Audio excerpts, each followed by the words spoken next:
ವಿಶ್ವ ಅಲಿಯಾಸ್ ಮುದ್ದೆ ಅಂತ ಏನಿದಾನೋ ಈತ ಕಾಂಗ್ರೆಸ್ಸಿನ ನಿಷ್ಠಾವಂತ ಕಾರ್ಯಕರ್ತ. ಇವನ ಮೇಲೆ ಇದೇನು ಫಸ್ಟ್ ಟೈಮ್ ಅಲ್ಲ. JDS ಗುಂಡಾಗಳು 2ರಿಂದ 3 ಬಲೆ ಅಟ್ಯಾಕ್ ಮಾಡಿದ್ದಾರೆ. ಅದು ಟಿ ವಿಲಿ ಕೂಡ ಎಲ್ಲ ಟಿ ವಿಲಿ ಕೂಡ ನೋಡಿದ್ದೀರ. ಇವತ್ತು ಭಾಳ ವರ್ಷಗಳ ನಂತರ ಮತ್ತೆ ಅವನೊಬ್ಬನೇ ಕೂತಿರೋದನ್ನು ನೋಡಿ ಅಟ್ಯಾಕ್ ಮಾಡಿದ್ದಾರೆ. ಅಟ್ಯಾಕ್ ಮಾಡಿರೋದು ಯಾರು ಅಂತ ಸದ್ಯದಲ್ಲೇ ಮಾಹಿತಿ ಬರುತ್ತೆ, ಅದನ್ನ FIR ಆಗುತ್ತೆ. ಒಟ್ಟು ಇದು ಸಂಪೂರ್ಣವಾಗಿ JDS ಗುಂಡಾಗಳು. ಇದೇನು ಮೊದಲೇ ಫಸ್ಟ್ ಟೈಮ್ ಅಲ್ಲ. ಟಿ ವಿಲಿ ಆಲ್ರೆಡಿ ನೀವೇ 1 ವರ್ಷ ಮುಂಚೆನೇ ತೋರಿಸಿದ್ರಿ. ಇದೇನು ಮೊದಲೇದಲ್ಲ, ಇದು JDS ಗುಂಡಾಗಳೇ ಮಾಡಿರೋದು. ಯಾರ್ಯಾರು ಅದ್ರ ಹಿಂದೆ ಯಾರ್ಯಾರಿದ್ದಾರೆ ಅನ್ನೋದು ಮಾಹಿತಿ ಸ್ವಲ್ಪ ಹೊತ್ತಲ್ಲಿ ಬರುತ್ತೆ. ಅದನ್ನ ನಿಮ್ಮ ಎಲ್ಲರಿಗೂ ಮಾಹಿತಿ ನಾನು ನೀಡ್ತೀನಿ ಸರ್. ವೈಯಕ್ತಿಕ ದೇಶ ಅಲ್ಲ ಸರ್, ಇನ್ನು ಸ್ವಲ್ಪ ಕಾಂಗ್ರೆಸ್ ಪಕ್ಷದಲ್ಲಿ ಜಾಸ್ತಿ ಆ್ಯಕ್ಟಿವ್ ಇದ್ದ. ಅದು ಅಲ್ಲಿಂದ JDS ಪಕ್ಷದವ್ರವ್ರಿಗೂ ಸ್ವಲ್ಪ ಶುರುವಾಗಿತ್ತು. ಅದು ಶುರು ಆದಮೇಲೆ ಹಿಂದೆ ಹಚ್ಕೊಡೋರು ಭಾಳ ಜನ ಭೂಪದಿಗಳಿದ್ದರು. ಅದು ಈಗೆಲ್ಲ ಬರುತ್ತೆ. ಇದನ್ನ CID ಎನ್ಕ್ವೈರಿ ಕೂಡ ಹಾಕ್ಸೋಕ್ಕೆ ನಾವು ಹೋಮ್ ಮಿನಿಸ್ಟರ್ ಹತ್ರ ಮಾತಾಡಿ ಇದು ಎನ್ಕ್ವೈರಿ CID ತನಿಖೆ ಕೂಡ ಹಾಕ್ಸೋಕ್ಕೆ ನಾವು ಮಾತಾಡಿ ಕ್ರಮ ಕೈಗೊಳ್ತೀವಿ ಸರ್.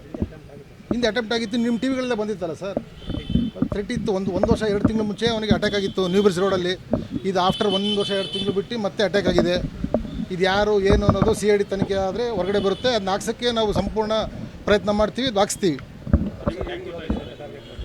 ಅಲ್ಲ, ಪಕ್ಷ ಅವ್ನು ನಿಜ ಇಡೀ ಊರಿಗೆ ಗೊತ್ತು. ಅವನೇ ಕಾಂಗ್ರೆಸ್ಸಲ್ಲಿ ಜಾಸ್ತಿ ಟಾಪ್ 10ನಲ್ಲಿ ಒಬ್ಬ ಮುಖ್ಯ ಜಾಸ್ತಿ ಓಡಾಡೋದು. ಯಾವುದೇ ಬಾವುಟ ಕಟ್ಟೋದಾಗಲಿ ಜೈಕರ್ ಹಾಕೋದಾಗಲಿ ಎಲ್ಲ ಜಾಸ್ತಿ ಅವನೇ ಮಾಡೋದು. ಅದು ಆ JDS ಅವ್ರಿಗೆ ಆಗ್ತಿದ್ದಿಲ್ಲ, ಸಣ್ಣದಾಗಿ ಶುರುವಾಗಿತ್ತು. ಈಗ ಅದರಿಂದ ಯಾರು ಹಚ್ಕೊಟ್ರು ಅನ್ನೋದು ಈಗ CID ತನಿಖೆಯಲ್ಲಿ ಗೊತ್ತಾಗುತ್ತೆ. 100ಕ್ಕೆ 100 ರಾಜಕೀಯ ದುರುದ್ದೇಶ. ಕಂಡೀಷನ್ ಈಗ ಡಾಕ್ಟ್ರು ಕ್ರಿಟಿಕಲ್ 48 ಅವರ್ಸ್ ಟೈಮ್ ಕೇಳಿದ್ದಾರೆ. ಅದಾದ ನಂತರ ನಾವು ಹೇಳಿದ್ದೀವಿ ಆದಷ್ಟು ಕಷ್ಟಪಟ್ಟು ಉಳಿಸಲೇಬೇಕು ಅಂತ ನಾವು ಡಾಕ್ಟ್ರುಗಳಿಗೆ ರಿಕ್ವೆಸ್ಟ್ ಮಾಡ್ಕೊಂಡಿದ್ದೀವಿ. ಅವ್ರ ಪ್ರಯತ್ನ ಅವ್ರು ಮಾಡ್ತಿದ್ದಾರೆ. ಮುಂದೆ ನೋಡುವ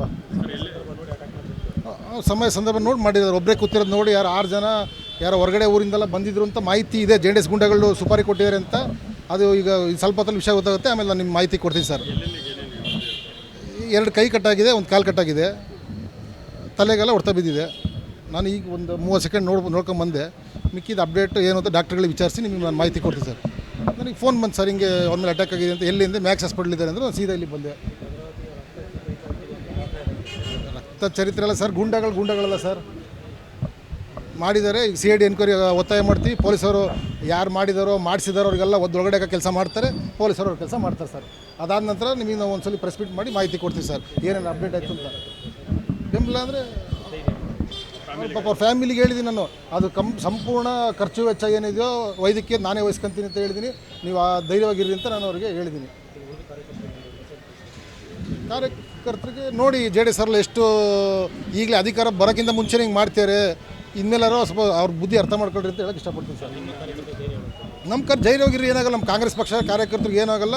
ಇದು ಯಾರು ಏನು ಮಾಡಿದ್ರು ಅವ್ರ ಮೇಲೆ ಕಾನೂನು ರೀತಿ ನಾವು ಆ್ಯಕ್ಷನ್ ತಗೊಳ್ತೀವಿ, ಕಾನೂನು ಮುಖಾಂತರವಾಗಿ. ಹೌದು, ಏನು JDS ಗುಂಡಗಳಲ್ಲ ಸರ್, ಏನು ಮಾಡೋಕ್ಕಾಗುತ್ತೆ ಸರ್. ಕಾನೂನಿದೆ, ಅದು ಆ್ಯಕ್ಷನ್ ಅವ್ರು ತಗೊಂತಾರೆ. ಸೀರಿಯಸ್ ಕಠಿಣ ಕ್ರಮವನ್ನು ಕಾನೂನು ತಗೊಳಕ್ಕೆ ನಾವು ಒತ್ತಾಯ ಮಾಡ್ತೀವಿ. ಅದಕ್ಕೆ ಏನು ಬೇಕೋ ಮೇಲ್ಗಡೆ ಹೋಮ್ ಮಿನಿಸ್ಟರ್ ಆಫೀಸಲ್ಲಿ ಏನು ಬೇಕೋ ಅದನ್ನ ಸೀರಿಯಸ್ ಆಗಿ ತಗೊಂಡು CID ವಹಿಸೋಕ್ಕೆ ಏನು ಬೇಕೋ ಮಾಡ್ತೀವಿ ಸರ್.